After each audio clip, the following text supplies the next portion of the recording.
With terminal services on Windows Server 2008, Microsoft have added the feature RemoteApp.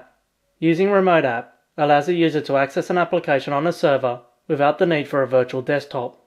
As shown here, previously, using terminal services, an end user would first need to open up a connection to a terminal server. The terminal server would then create a desktop for the end user. The user then could open the application using the virtual desktop. As you can see, the user now has two start menus, one on the server and one on the local computer. The user can switch between applications on the local computer or between the remote desktop. Running multiple desktops can confuse the end user and uses more RAM and CPU than needed, as each user that is connected to terminal server must have a complete desktop. RemoteApp allows an end user to launch an application on a terminal server without the need for a virtual desktop and will appear as if it is running on the local computer. As you can see here, the end user has one start menu and can swap between the remote application the same way they would any other local application. From the end user's point of view, the application appears to be the same as any other application running on the local computer.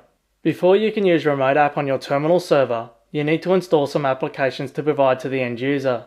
When you install an application on terminal services, you need to make sure that your terminal server is in install mode. When terminal services is in install mode, it will capture any registry or any changes made during the install. These changes are saved to a master copy. When a new user logs into terminal services, these changes are saved to the user's profile. This allows terminal services to provide each user with their own user settings. If you install programs in execute mode, the settings for the program may run in an unpredictable way when multiple users access your server. To change from execute mode to install mode, run the command change user/install from the command prompt. Once you have finished installing the software and making any other required changes, change back to execute mode by running the command change user/execute. Keep in mind that while in install mode, you can make changes to your application. For example, if you wanted to change registry or any file locations, create custom settings for that application, you could do this after you finish installing the application and while still in install mode. In other words, you could install your application, run it, and make changes like setting all the default paths in the program, exit the application, and then change to execute mode. When the settings are copied to the user, they will have the updated settings, saving you making changes for each new user. If you don't want to do it from the command prompt, Windows also provides a wizard to make the process of installing software easier. The wizard is found in the control panel and is called Install Application on Terminal Server. Let's have a look how to install an application on terminal services and make it available to the end user. First of all, open the control panel and select Programs. From here, you can see the option Install Application on Terminal Server. From the wizard, browse to the location for the setup program for your software. If it does not appear, you may need to select the option All Files from the pull-down menu. Windows Server 2008 will automatically switch to install mode before the setup program is run. From here, install the program as you would normally on a non-terminal server, knowing that any changes to the ini file or registry will be correctly captured. If you wish to make any more changes while in install mode, make your changes before you press finish on the install software wizard. Now that I have the application installed on my terminal server, I can make it available to the end users. To do this, run TS RemoteApp Manager from Terminal Services found in Administrative Tools. From here, select the option Add Remote App from the left-hand side in the Actions pane. From the wizard, you can select from the list the application that you want to make available. The Word Viewer application that I just installed is not available in the list, so I must press the Browse button to locate the executable for the application. The program will be added to the list, and now I can complete the wizard. Scrolling to the bottom of the admin tool, you will notice that WordView is now available as a remote application on the terminal server. Now that the application is available on the server, I need to make it available on the client computer.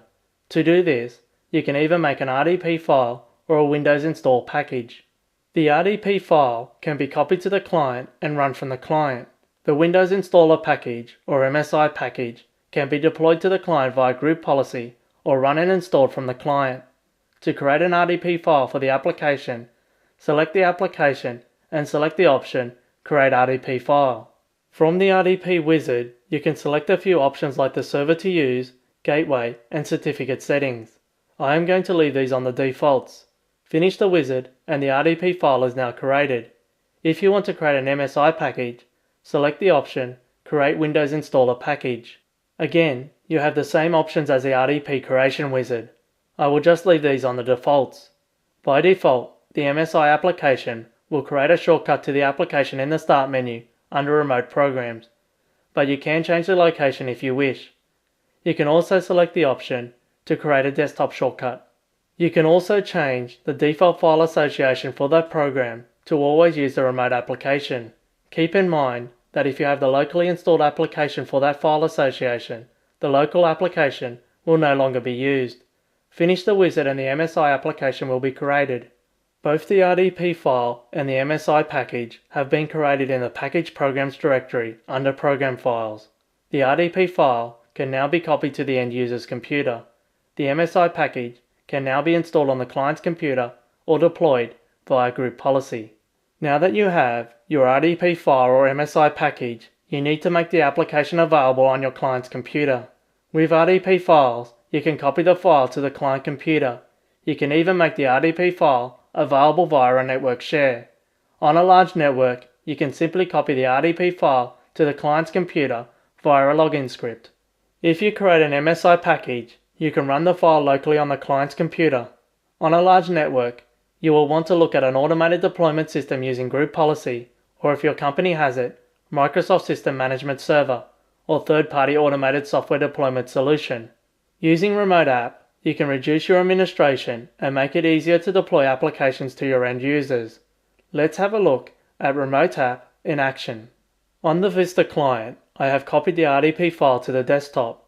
If I double-click the RDP file, you will notice that Microsoft Word Viewer appears on the Vista client just like a normal application. If I look at the drives in the Open dialog box, you will notice that these are network shares connected back to the client. This allows the end user to access their files on their local floppy drive, CD-ROM drive, and hard drive. The floppy drive, local drive C, and CD-ROM drive you can see here is all on the server. If the user attempts to access these, they will be accessing devices on the server. This can confuse the end user. You may need to educate your users about this change. I have also installed the Word Viewer on the local computer. If I run this as well, you can see the RemoteApp appears to be just another application running on the local computer. You will also notice that the Windows title bars are different.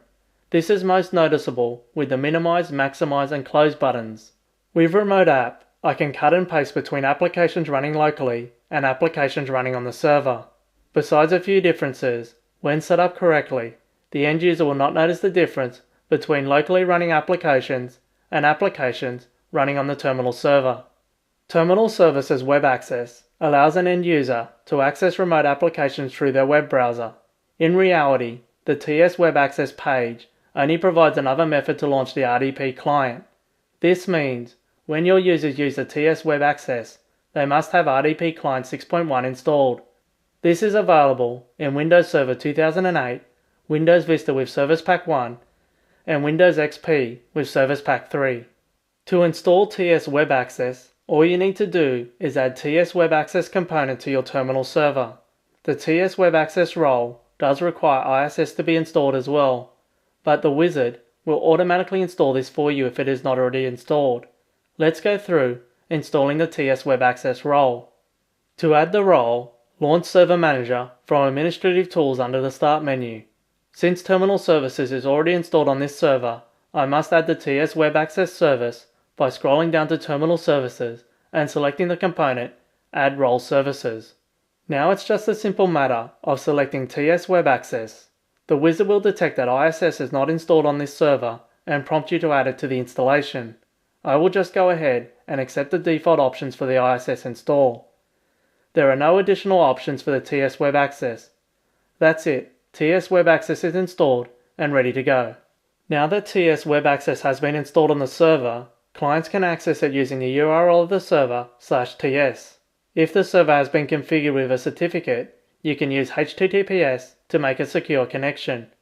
When you access the web server, this provides access to remote applications set up on that server. You can, however, have the web access component provide access to remote applications on another server. If you desire, you can install TS Web Access component on a server that does not have terminal services installed on it. This server passes the user through to the terminal server. Before the server will do this, you need to make a small configuration change to the server to point it to the new terminal server. This is done by connecting up to the URL with an administrator's account and selecting the configuration tab. Once this is done, you also need to give access to the TS Web Access component to the terminal server. To do this, you need to add the TS Web Access account to the TS Web Access group on the terminal server. Let's have a look how to configure the TS Web Access component and give it access to the terminal server. I have installed TS Web Access component on my web server, which does not have terminal services installed on it. This will provide web access to my users. To allow the Web Access component to access my terminal server, I need to add the web server to the local group on the terminal server. To do this, I will launch computer management from the local computer and then connect to the terminal server. Select Groups under System Tools. Here you can see the group name TS Web Access Computers. Now all I need to do is add the web server computer account to this group and the TS Web Access component will be able to access the terminal server. Next, all I need to do is configure the TS Web Server component to connect to the terminal server. To do this, open Internet Explorer and go to the URL servername/ts. As you can see, there are no remote apps in this window because TS Web Access is pointing to the local server. Select the Configuration tab. If you do not see the Configuration tab, you need to add your username to the local group TS Web Access Administrators. Now if I change the server to point to my terminal server and press Apply, you will notice that the remote application on the terminal server will now appear. If I open a remote app, you will notice that it functions much the same way as running an RDP file. If I select the application, you will notice that it looks identical as when I previously ran it using the RDP file. This is because the Web Access simply invokes the client for the user. In other words, Web Access gives the end user a simple way to launch remote applications. Keep this in mind when deploying TS Web Access. Your end user still needs to have the RDP 6.1 client installed on their local computer. TS Web Access does not provide client access for older operating systems. The addition of RemoteApp in Windows Server 2008 allows you to provide a lot more functionality to your end users and allows an easier and simpler terminal server experience. With RemoteApp, you can provide applications to your end user with older computers. These computers may not be able to run these applications, as for example, they may not have enough RAM. Some applications require access to a local database which may not be suitable to access over a wide area network. Using RemoteApp allows your users to access remote applications like these with a decent amount of speed and functionality. Also, terminal services allow simple administration which can reduce your costs.